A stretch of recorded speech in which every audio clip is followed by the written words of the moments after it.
Plus V1 form को infinitive बोलते हैं, ये याद रखना। 2 प्लस V1 वर्ब की फर्स्ट फॉर्म को क्या बोलते हैं? इन्फिनिटिव बोलते हैं, ठीक है ना। इसी इसका एक और रूप क्या है? फुल फॉर्म, इसी को बोलते हैं फुल वर्ब बोलते हैं। जितनी भी आपकी चाहत है ना, यही पूरी करता है। I want to play, I want to eat, I want to sleep, यही आई वॉन्ट टू। हाँ, और एक चीज और याद रखना, इसके यूज कहाँ करेंगे? जब एक वर्ब यूज हो जाए। May I go to, no, use to. ये याद रखना कि इसके यूज तब करेंगे जब पहले से एक वर्ब हो जाए, एक वर्ब कंप्लीट हो जाए, मतलब सेंटेंस अगर चल रहा हो तो एक बार वर्ब का यूज हो जाए, दोबारा वर्ब यूज करना है तो कौन सा यूज करोगे? 2 प्लस V1। आ गया समझ में? अब देखो एक एग्जांपल देखते हैं। आई वॉन्ट टू प्ले, मैं खेलना चाहता हूँ। वांट क्या है? वर्ब की एक फॉर्म। मैंने एक बार वर्ब यूज कर लिया, दोबारा हमको वर्ब चाहिए था तो मैंने वर्ब की फर्स्ट फॉर्म ली है, लेकिन उसके पहले टू लगा दिया, इन्फिनिटिव वर्ब बनाया। आगे समझ में? समझा ना? तो जितनी भी आपकी चाहत है कौन पूरा कराएगा? फुल वर्ब आपकी फुल वर्ब पूरा करा देगी।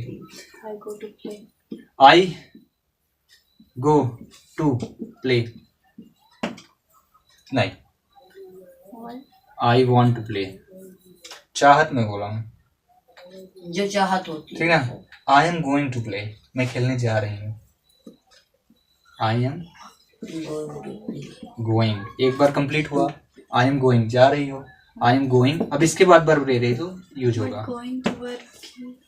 फोर्थ फॉर्म है वर्ब की, फोर्थ फॉर्म। मेरे कहने का मतलब समझो, जब सेंटेंस आप यूज कर रहे हैं उसमें दो वर्ब साथ ले रहे हैं, दो वर्ब साथ ले रहे हो, तो अगर पहली बार वाली वर्ब कोई भी टेंस की हो चलेगा, ठीक है ना। लेकिन अगली वाली जो वर्ब यूज करने वाली वो क्या होगी? वर्ब की फर्स्ट फॉर्म के पहले प्रीपोजिशन टू लगाना है और इन्फिनिटिव वर्ब बनेगी, जो क्या होगी? वर्ब की फुल फॉर्म। समझ में आया? आई की जगह कुछ भी लग सकता है। हाँ, यू कैन यूज सब्जेक्ट है कोई भी। I am going to play, मैं खेलने जा रहा हूँ। अब आप कह रहे हैं कि वही खेलने जा रहा है तो क्या होगा? He is GOING, he is going to play, वह खेलने जा रहा। तो ये जो है एक बार वर्ब आपने यूज की है, वर्ब की फोर्थ फॉर्म है। एक बार वर्ब यूज हुई ना, गो, और एक बार दूसरी वर्ब यूज कर रहे हैं तो वर्ब की फर्स्ट फॉर्म के पहले लग गया, इन्फिनिटिव वर्ब हुई। समझ में आया? हर एक बार देखो, एक वर्ब आई, दोबारा वर्ब यूज कर रहे थे तो टू लग गया। टू के बाद वर्ब की कौन सी फॉर्म?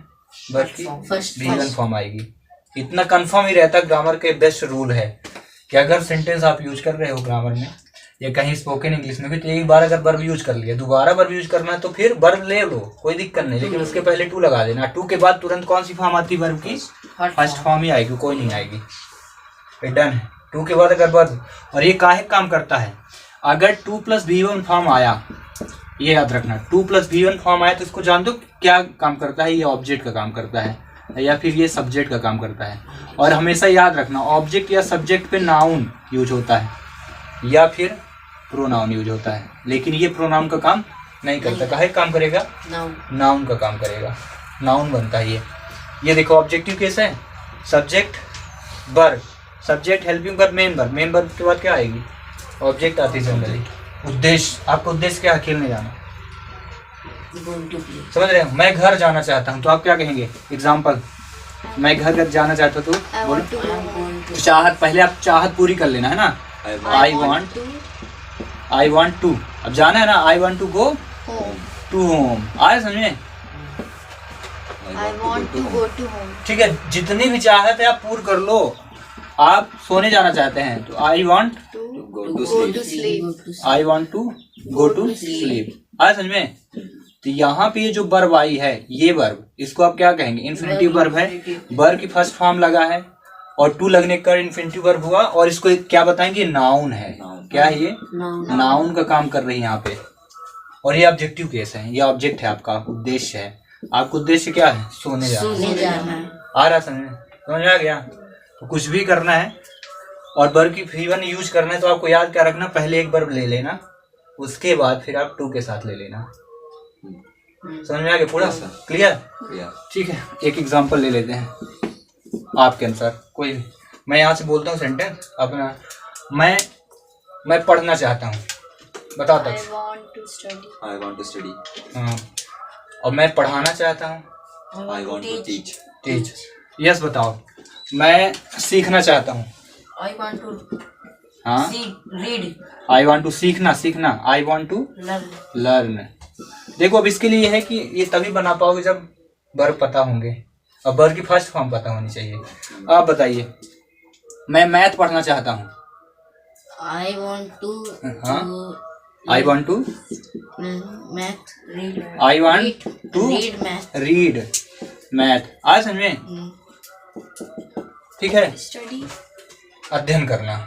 अब पढ़ना दोनों चल जाता है, ठीक ना। पढ़ना पढ़ाना, टीच मतलब पढ़ाना हो जाता के है। बाद वर्ब की फर्स्ट फॉर्म लेना। अगर आप वर्ब ले रहे हैं तो यहाँ पे देखो टू यूज हुआ, लेकिन यहाँ पे नाउन आया है, इसको वर्ब फर्स्ट फॉर्म थोड़ी पढ़ेंगे, नाउन है होम। लेकिन जब आप वर्ब यूज कर रहे थे, वर्ब की फर्स्ट फॉर्म यूज कर रहे थे, तो क्या यूज किया? टू। समझ में आया? मतलब एक वर्ब यूज हो चुकी थी पहले ही। और एक ऐसी वर्ब बताओ, फाइनाइट है कि नॉन फाइनाइट है? पढ़ाया था ना एक दिन। वांट क्या है, फाइनाइट है कि non finite? Finite. Finite verb है, लेकिन यहाँ गो टू गो कौन सी है? Not finite. नॉट फाइनाइट, क्योंकि ये क्या है, सब्जेक्ट को देख करके एग्री नहीं नहीं करती। देखो बार बार चेंज हुआ, सब्जेक्ट कोई भी आया, देखो ही आया तो टू प्ले, आई आया तो टू प्ले। समझ में आया? लेकिन ये वाली चेंज होती रहती है, ही के साथ हीज और आई के साथ हैम, चेंज हुआ। पूरा समझ में आया? Yes, sir.